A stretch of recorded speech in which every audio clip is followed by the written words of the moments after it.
چې الله رویت هلال کمیټي سره د حکومت پاکستان او سره د هغې عوامو خدای په شرمونو وشرمون، په شرمونو یې وشرمون. خدا هغه ذلیل او رذیل خلق دی چې هر کال شرمیږي خو دوی پسې نه شرمیږي، هر کال شرمیږي. خو شرمېدلی به په څه وشرمیږي؟ او ډمه پسې شرمیږي، ډمه که ته ډمې ته ډمه ووایې نو هغه خو شرمیږي نه، نو ډمه ده که نو زمونږ مثال د ډمې دی. شرمېدل به په څه وشرمیږي؟ او بیا دا دومره ذلیل خلق دی چې کال 12 میاشتې به د حکومت نه خپوي، او چې په دغه ورځ زمونږ خبره راشي منځ کې وایي وروره حکومت اعلان نه دی کړی نو څنګه روژه ونیسو؟ بیا د مور دویم میړه حکومت شي. نو بس خبره دا ده چې ما هغه شپه ووی چې والله العظیم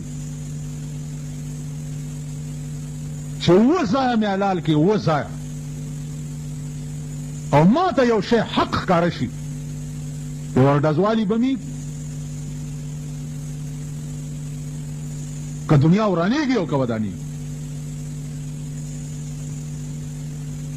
بیا میں ورتا ہوئی کہ توحید تو یہ ہے کہ خدا حشر میں کہہ دے یہ بندہ دو عالم سے خفا میرے لیے ہے، کیا ڈر ہے اگر ساری خدائی ہو مخالف، کافی ہے اگر ایک خدا میرے لیے.